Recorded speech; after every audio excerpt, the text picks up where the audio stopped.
Bonsoir à vous tous et bienvenue à la deuxième session de notre enseignement sur connaître, comprendre et connaître la puissance de Dieu. Dans la première session, nous avons parlé un peu sur ce qui préserve une contamination, d'une contamination, des présences maléfiques ou des puissances dans lesquelles les gens souvent s'engagent, qui ne sont pas pures, la puissance de Dieu, c'est connaître l'Écriture. Alors je disais qu'on ne peut pas connaître la puissance de Dieu, premièrement dans sa manifestation. Nous devons connaître la puissance de Dieu dans ce que nous appelons au travers de l'Écriture. Cela est très important. Aujourd'hui, dans cette session qui va encore durer pendant 30 minutes, nous allons parler un peu sur... nous allons commencer en effet à définir les mots puissance. Alors, cela est très très important. Si vous vous souvenez et que vous avez suivi la dernière session, vous pouvez rappeler que nous avons terminé avec Luc chapitre 9, le verset 1. Et dans ce verset, la Bible nous dit que Jésus, ayant assemblé les 12, leur donna la puissance et l'autorité sur les démons et sur la puissance de guérir toute maladie. Maintenant, alors, commençons par la définition. Si nous pouvons définir les mots puissance ou pouvoir, le mot en effet signifie la force, pouvoir, capacité, on peut dire une puissance inhérente. Et cela est très très important, inhérente. Donc, résident à l'intérieur de quelqu'un. Donc c'est ça. Alors, on peut dire que ces mots dynamis, en grec, parfois cité dynamis ou dynamis, ces mots signifient puissance résidant dans une chose en vertu de sa nature. Je répète cela. Cela est très très important parce que c'est par là que nous pouvons discerner la puissance pure venant de Dieu. Parce que je disais tout à l'heure, dans la première session, que comme Dieu est bon dans sa nature, comme Jésus a dit qu'il n'y a personne qui est bon sinon Dieu, comme Dieu est bon, il n'y en a pas, on peut dire, tout ce qui sort de lui, sa puissance, également est bon en son essence. Et cela est très très important. Dans la puissance de Dieu, ce n'est pas seulement une puissance brute, une force là qui écrase toute chose, quoique cela puisse se passer. Mais la puissance de Dieu, c'est la puissance en nature, substantielle, en essence. Elle est bonne. Elle fait des bonnes choses. Et le verset que j'avais cité, c'était Actes des Apôtres, chapitre 10, le verset 38, là où il nous dit que vous savez comment Dieu a oint du Saint-Esprit et de force Jésus de Nazareth qui est allé de lieu en lieu, faisant du bien et guérissant tous ceux qui étaient sous l'empire du diable, car Dieu était avec lui. Vous avez noté quelque chose dans ces versets? Faisant du bien. Pourquoi? Parce que Dieu, dans sa nature, il est bon. Et comme il est bon, tout ce qui découle de lui doit porter cette nature. C'est pourquoi Dieu ne fait pas quelque chose qui n'est pas bon. Il fait toujours ce qui est bon. Je vais ajuster un instant. Il fait toujours ce qui est bon. Cela est très important. Maintenant, la définition du mot dynamis, je viens de citer, signifie une puissance qui réside, et là je vais vous dire un peu calmement, dans une chose ou dans une personne. Maintenant, comment est-ce que la puissance de Dieu peut résider dans une chose? C'est clair que chaque fois que Dieu voulait amener l'une des plaies, les 10 plaies en Égypte, il demandait à Moïse de lever son bâton. Et les bâtons de Moïse représentaient l'autorité qui libérait la puissance de Dieu. Et c'est ce que nous allons voir dans le futur. C'est pourquoi Jésus a donné à ses disciples, qu'est-ce qu'il a donné? Le pouvoir ou la puissance et l'autorité. Parce que rappelez-vous que la puissance ne vient pas de nous. La puissance, la seule source de la puissance, c'est Dieu lui-même. Maintenant, ce que nous allons apprendre dans le futur, parce que cet enseignement deviendra très très intéressant. Ce que nous allons apprendre, c'est que Dieu, il a créé ce qu'on appelle une administration de sa puissance. C'est-à-dire, il y a des systèmes, des tuyautages par lesquels la puissance de Dieu découle. Et ces systèmes, ces tuyautages, ce sont des systèmes, par exemple, la mer est puissante. Quand il y a une tempête dans la mer, l'eau ou les vagues de la mer peuvent s'écrouler un navire ou faire tomber. Moi, je vis des grands croisières qui commencent à s'enfoncer parce qu'il y a de la puissance, parce que Dieu a mis cela. Le vent a la puissance, le feu a la puissance, tout cela, mais seulement nous n'allons pas certainement voir la puissance de Dieu dans la création. Ça, nous connaissons. Mais ce que nous allons voir, c'est la puissance que Dieu a autorisée, qui est sous son gouvernement.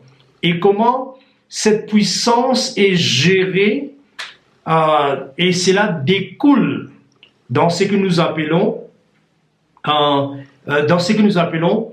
système qui peut déverser la grâce dans son administration diverse. Dans son administration diverse. Et cela est très très important. Tout comme dans le naturel, quand vous êtes malade, vous n'allez pas voir un architecte, vous allez voir un médecin. Et quand vous voulez construire une maison, vous n'allez pas voir un électricien, vous allez voir un architecte. Vous voyez, chacun est doué. Et la Bible appelle, il y a des grâces naturelles, des puissances naturellement gérées, il y a aussi des puissances surnaturellement gérées. Et tout cela, ce sont des différentes dimensions de la puissance de Dieu que nous allons découvrir. Par exemple, si vous regardez la création, l'une des choses que vous allez voir de la création, c'est que quand Dieu a voulu voir des oiseaux, créer des oiseaux, il a parlé avec les cieux ou les ciels. Il a dit que les ciels produisent des créatures qui s'envolent. Et puis quand il a voulu créer des arbres et des végétales, il a parlé avec la terre. Il a dit que la terre produise. Quand il a voulu créer par exemple les poissons, il n'a pas parlé avec les poissons à l'existence. Il a dit que la mer produise. Vous voyez que tous ce sont des secteurs dans lesquels la puissance de Dieu est catégorisée. Et on peut dire la même chose que quand Dieu a voulu créer l'homme. Pensez un peu à qui il a parlé. Il a parlé avec lui-même. Il a dit, faisons l'homme à notre image. Vous voyez ça? Et si vous comprenez ça, vous devez voir dedans comment l'homme a été créé pour être un fils de Dieu. Tout comme la mer, les poissons ne peuvent pas vivre sans la mer, les oiseaux sans s'envoler, les arbres déracinés ne peuvent pas vivre ou survivre, ça va déchaisser. De même, l'homme découpé. C'est pourquoi Dieu avait dit que l'homme, le jour que tu vas manger, que tu vas désobéir, tu vas te déconnecter de moi, tu mourras. Et quoique physiquement l'homme a existé et continue à exister pendant 930 ans, spirituellement, il était mort. Vous voyez, alors, revenons à notre définition. Ce que nous devons comprendre, c'est que il y a des choses, par exemple, un exemple, là où, comme je viens de vous dire, La définition du mot dynamis, c'est-à-dire la puissance de Dieu, signifie la puissance résidant dans une chose ou dans une personne en vertu de sa nature. En vertu, c'est-à-dire avoir les mêmes valeurs. Donc la personne ou la chose qui possède la puissance de Dieu et la puissance de Dieu elle-même doit être de la même nature. Si l'un est pur, l'autre est impur, l'un est bon, l'autre est mauvais, ça ne va pas marcher. C'est comme ça que nous discernons quelle est la puissance diabolique et satanique et quelle est la puissance de Dieu. Alors là, ça devient important, ça devient intéressant. Ok, je répète, définition c'est quoi? La puissance résidente dans une chose ou dans une personne en vertu de sa nature. Maintenant, donc les choses intérieures qui gouvernent les choses extérieures. Maintenant, laissez-moi vous expliquer une autre chose. Je pense que cela est très important. Je vais vous expliquer encore une fois quelque chose. Ok, maintenant.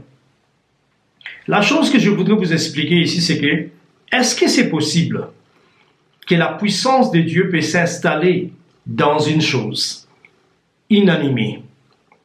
Ok, inanimée. Alors je dis oui. Prenons, il y a beaucoup d'exemples, mais prenons l'exemple, par exemple, l'exemple du prophète Élisée. Élisée était un grand prophète, il est mort. Quand il est mort, on l'a enterré très bien. Après une trentaine d'années, il y avait une guerre. Et vous allez voir ça, je ne vais pas vous citer des versets et tout ça, mais il était enterré. Et quand il était enterré, la Bible nous dit clairement que dans cette guerre, il y avait beaucoup de gens qui mouraient et il y avait quelques-uns, un cas spécifique, quelques-uns ont pris un cadavre et il allait enterrer ce cadavre, mais quand ils ont vu que l'ennemi venait déjà, ils ont jeté les cadavres et ils ont commencé à fuir. Et le cadavre s'est roulé et le cadavre a touché les os qui est sec d'Élisée. Mais à cause de la vie qu'Élisée a vécue et la puissance qu'il détenait en lui, parce que nous venons de dire que les mots puissance signifie c'est une puissance résidant dans une chose ou dans une personne en vertu de sa nature. Et la nature d'Élisée qui a préservé cela, mais cette puissance est allée jusqu'aux ses os. Alors quand l'homme est mort et que les fourmis ont mangé toute la chair ou les vers, toute la chair d'Élisée, ce qui est resté, ce n'est que des os blanchis. Et cet homme, le corps de cet homme mort, les cadavres, a touché les os. Et tout à coup, la vie sortit, la puissance. Et comme je viens de vous dire, que la puissance de Dieu est bon pour les biens. C'est pourquoi nous avons des puissances maléfiques. Et il y a des puissances qui est bon. La puissance de Dieu est sortie et a touché cet homme qui était mort. Et boum, l'homme est revenu à la vie. Ça, c'est extraordinaire. Alors, la puissance de Dieu peut résider soit dans une chose, contextuellement, soit dans une personne. Maintenant, l'un des exemples que je vais prendre, je vais vous lire un peu, et là, je vais aller un peu vite pour vous donner trois pensées, en ce qui concerne la puissance. Parce que la prochaine session, nous allons commencer à voir ce qu'on appelle les pouvoirs, l'autorité. Et vous allez voir que l'autorité n'est pas moins que les pouvoirs, parce que c'est l'autorité qui libère les pouvoirs ou la puissance dans notre environnement. Ok? Alors, Marc chapitre 5, le verset 30, il nous dit, Marc 5, le verset 30, Jésus connut aussitôt en lui-même qu'une force était sortie de lui. Vous voyez ça? Jésus a senti qu'une force est sortie de lui. Il n'était pas affaibli, mais c'était une autre sorte de force, ou puissance. Et il nous dit, et se retournant au milieu de la foule, il dit, qui a touché mes vêtements? Et ses disciples lui dirent, tu vois la foule qui te presse et certainement te bouscule. Et toi, tu dis, qui m'a touché? Et il regardait autour de lui pour celle qui avait fait cela. Et la femme effrayée et tremblante, sachant que ce qui s'était passé, vint se jeter à ses pieds et lui dit toute la vérité. Verset 24, mais Jésus lui dit, ma fille, ta foi t'a sauvée, vas en paix et sois guérie de ton mal. Ici nous voyons, Jésus est dans une foule, Jairus, sa fille, est à l'extrémité. Alors, Jésus suit Jairus, ils sont en train de partir pour soit guérir ou ressusciter, certainement dans les cas, Jésus connaissait très bien, c'était pour ressusciter la fille de Jairus. Alors comme il part, cette femme qui avait une perte de sang, elle est venue par derrière et elle a touché le vêtement de Jésus, car sa foi, dans sa foi et sa confession, et la foi a quelque chose vraiment sérieux à faire avec la puissance de Dieu. La foi déclenche la puissance de Dieu. Nous avons appris ça certainement. Alors, cette dame a dit, si seulement je vais toucher le vêtement de Jésus, les bords de ses vêtements, je serai guéri. Je n'ai pas même besoin de toucher le corps de Jésus, même ses vêtements. Vous voyez, et comme elle a touché, la Bible dit l'énergie sortie, la puissance de Dieu. Ce n'était pas l'énergie physique, parce que si l'énergie physique avait quitté Jésus, il allait sentir l'affaibli. Ça, ce n'est pas cette sorte de l'énergie. Ça, c'est la puissance de Dieu résidant en lui. Comme Actes des Apôtres 10, verset 38, il nous dit comment Dieu l'a oint du Saint-Esprit et de force. Et de force. Jésus qui allait de lieu en lieu faisant du bien. Ce n'est pas son énergie physique, sinon il devait prendre un peu des breuvages d'énergie pour combler, pour s'éplier ce qui manquait, mais ce n'était pas le cas. Alors, qu'est-ce que la Bible nous dit? C'est là que Jésus a dit, il a connu en esprit, dans son esprit, qu'il y a un transfert de l'onction, qu'il y a une dispensation, il y a une administration. L'Esprit de Dieu a déclenché quelque chose en lui et quelque chose est sorti. Alors il a dit, qui m'a touché? La raison que Jésus cherchait cette personne qu'il a touchée, ce n'est pas seulement pour se glorifier. Ah, voilà, la puissance était en moi et cette puissance est sortie, il t'a guéri. Non, ce n'était pas pour ça. Mais c'est parce que la dame n'avait pas la connaissance de principe de la foi. Elle ne savait pas comment est-ce que la foi, cette domaine fonctionne. Quels sont les principes? Par exemple, les domaines de la lumière, il y a un interrupteur là-bas. Dès que vous appliquez, la lumière vient. Il y a un système. Et quel est le système spirituel qui déclenche la puissance? Ce n'est pas quelque chose d'illégal. Jésus voulait légaliser. C'était à la fin, vous allez entendre qu'est-ce que Jésus a dit. Ma fille, ta foi t'a sauvée. Parce qu'elle allait mourir avec cette perte de sang. Mais sa foi l'a sauvée. Mais qu'est-ce que Jésus a dit à la fin? Vas en paix et sois guérie. Alors quand est-ce qu'elle était guérie? Quand la puissance est sortie ou quand est-ce que Jésus a dit sois guéri de ton mal? Vous voyez, la puissance a affecté son corps. Vous voyez, cette partie malade. Mais Jésus avait besoin de sceller cela, de confirmer. Et tout cela est très très important. Il y a des choses que nous devons comprendre comment. C'est pourquoi vous ne pouvez pas voler les choses spirituelles illégalement, même si vous avez la foi. Vous devez aussi connecter avec la personne qui dispense cette grâce. Souvent, il y a des gens qui veulent la puissance, mais ils ne veulent pas la personne. Ils veulent Jésus, la puissance de Jésus, mais pas Jésus. Vous voyez, il y a beaucoup de gens, je me souviens longtemps, quand j'étais encore en train de prier des réunions de délivrance, il y a beaucoup d'années de cela, j'étais encore jeune dans les assemblées de Dieu, beaucoup de gens venaient seulement pour être guéris. Et parmi eux, une ou deux restaient parce qu'ils étaient guéris et ils ont compris Dieu. Mais les restes, 98%, partaient parce que eux étaient venus seulement pour recevoir. Le problème, c'est que depuis quand, jusqu'à quand est-ce que vous allez garder cette guérison? Il faut qu'il y ait une connexion avec la grâce, là où ça découle. Ouais, alors, qu'est-ce que nous voyons ici? On appelle ça, dans la vie de Jésus ici, on appelle ça la puissance inhérente, c'est-à-dire résident à l'intérieur. Quelque chose qui demeure en Jésus en vertu de la maturité et de la qualité de la personne que Jésus est.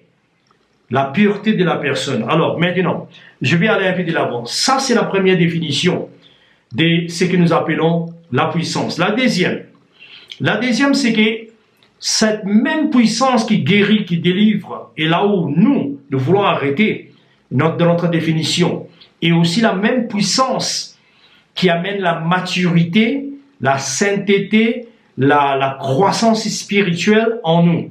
Et ça, nous n'avons pas encore exploité. Alors, je vais vous lire un peu dans 2 Timothée, chapitre 3, le verset 1. Je vais terminer quelques points ici parce que je vais garder en parallèle, synchroniser la version anglaise et française que je suis en train d'enseigner. Alors, 2 Timothée 3, verset 1, qui nous dit « Sache que dans les derniers jours, il y aura des temps difficiles. » Là, je vais vous dire ceci. Verset 2. Vous devez comprendre que toutes ces conditions spirituelles, rétrogradées, mauvaises, présentées par Paul, ce n'est pas en dehors de l'Église. En dehors de l'Église, les gens étaient toujours égoïstes, ils étaient toujours amis de l'argent, fanfarons, hautains, blasphémateurs. Il parle que ces conditions vont commencer à se découler maintenant dans l'Église. Donc les gens seront les croyants des dimanches. Alors il dit, car les hommes seront égoïstes, notez bien, amis de l'argent, mais les païens étaient toujours comme ça. Ça, ce n'est pas les païens qu'ils disent ici. Fanfarons, hautains, blasphémateurs, rebelles à leurs parents, mais ça, ce n'est pas même une raison, quelque chose, ce n'est rien. Vous ne pouvez pas aller vers les païens, vous dites, vous êtes rebelles à vos parents. Ils disent, mais ça, c'est quoi alors? Continuons. Ici, rebelles à leurs parents, c'est rebelles à leurs parents spirituels. Parce qu'un homme de 40 ans ou 50 ans n'a pas besoin d'être soumis à leurs parents. Mais ici, il est en train d'écrire les hommes qui vivront, les hommes de l'humanité, de n'importe quel âge, qui vivront dans les derniers jours. Alors il dit, rebelles à leurs parents, ingrats, irréligieux, insensibles, déloyaux,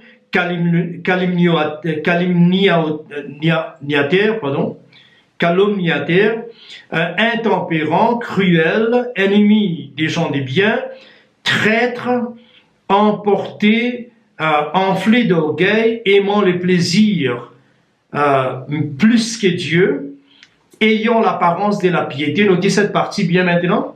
Ayant l'apparence de la piété, régnant ce qui fait la force ou la puissance. Éloigne-toi de ces hommes-là. Et ça, c'est dans l'Église. Qu'est-ce qu'il dit ici? Ces gens-là, à la fin, il termine en disant, ils auront quoi? Il y a des choses. L'apparence de la piété. Nous sommes des enfants de Dieu, on prie, on adore, on sait ci, c'est là. L'apparence de la piété, et il réunit la puissance. Donc la piété à l'arrière de la piété, là, une vie pieuse, une vie d'obéissance, une vie consacrée a besoin d'une puissance qui propage, qui amène cela, qui conduit cela. Et les dangers en est que nous pouvons avoir une apparence. Et c'est là ce qu'on appelle l'hypocrisie. Nous pouvons avoir une apparence, mais on a raté ce qu'on appelle la puissance. Donc, on peut dire la piété, une vie pieuse, une vie consacrée, une vie séparée, une vie disciplinée a besoin de la puissance. Alors la puissance n'est pas là seulement pour faire des miracles, mais pour produire en nous les caractères de Christ. Et finalement, je termine dans les 5 minutes qui nous restent. Cette même force qui fait des miracles, des prodiges par plusieurs systèmes de tuyautage ou systèmes d'administration. C'est la même puissance qui produit en nous les caractères de Christ, hein, la piété, et c'est la même puissance qui produit au travers de nous. En nous, au travers de nous, par nous, c'est ce que nous appelons la puissance de l'influence. Alors, je vais lire un peu Job. La puissance de l'influence, c'est quoi? Notez bien que si vous n'êtes pas influent, les gens ne vous écoutent pas. Si vous n'avez rien à dire, vous n'êtes pas influent, vous n'êtes pas bon à ce que vous êtes en train de faire, les gens ne vous écouteront pas. Alors, si votre influence diminue, votre efficacité sur la terre diminue. Vous devenez moins efficace. Alors, je vais maintenant vous lire un peu Job. Regardez un peu l'influence de Job. Et mon désir, c'est que si vous êtes un enfant de Dieu, si vous êtes un fils de Dieu, surtout si vous êtes la famille de Numa, notre famille globale, vous devez être un homme ou une femme de l'influence. Pas dans les côtés naturels, pas dans les sens charnels. Vous poussez vous-même devant, non. Mais notez bien ici comment est-ce que Job était influent. La Bible nous dit dans Job chapitre 29, le verset 5, il nous dit quand les puissants, les tout-puissants étaient encore avec moi, certainement Dieu était encore avec lui, mais vous voyez, il regardait son environnement, il a perdu ses enfants, il a perdu sa santé, sa femme l'a laissé, il n'a pas même de femme maintenant, et il est là, dans sa maison, tout est parti, il dit certainement Dieu m'a laissé. Non, Dieu n'avait jamais laissé Job. Souvent, jamais, il ne faut jamais définir votre spiritualité, votre vie, par ce qui se passe dans votre environnement. En effet, souvent, je dis cela. Ce qui se passe dans votre environnement ne doit jamais vous affecter. Et si vous êtes mature, cela ne doit pas vous affecter. Alors, nous continuons. Il nous dit, et que mes enfants m'entouraient. Vous voyez, ce côté émotionnel par lequel il croit que Dieu est avec lui. Verset 6. Quand mes pieds s'est baignés dans la crème et que les rochers répandaient près de moi les ruisseaux d'huile. Verset 7. Si je sortais pour aller à la porte de la ville, là où les parlements se tiennent, et si je me faisais préparer un siège dans la place, vous voyez, honorable, le jeune gens qui s'est retiré à mon approche. Quand les jeunes gens regardaient Job, il s'est retiré. Il dit, le vieillard s'est levé et s'est tenu debout. Le prince arrêtait leur discours. Il mettait la main sur la bouche et la voix des chefs s'est taisée et leur langue s'attachait à leur palais. Verset 11. L'oreille qui m'entendait me disait heureux. L'œil qui me voyait se rendait témoignage. Si je savais les pauvres, si j'ai sauvé les pauvres qu'il implorait des secours, car j'ai sauvé les pauvres qui imploraient du secours, et l'orphelin n'est manqué d'appui à cause de lui. La bénédiction des malheureux venait sur moi. Ça, c'est à force des biens qu'il faisait. À cause de la puissance de Dieu qui faisait de lui une lumière, son influence a continué à monter. Il dit, je remplissais de joie le cœur de la veuve. Je me revêtais de justice et je lui servais de vêtements. J'avais ma droiture pour manteau et pour turban. J'étais l'œil des aveugles et les pieds des boités.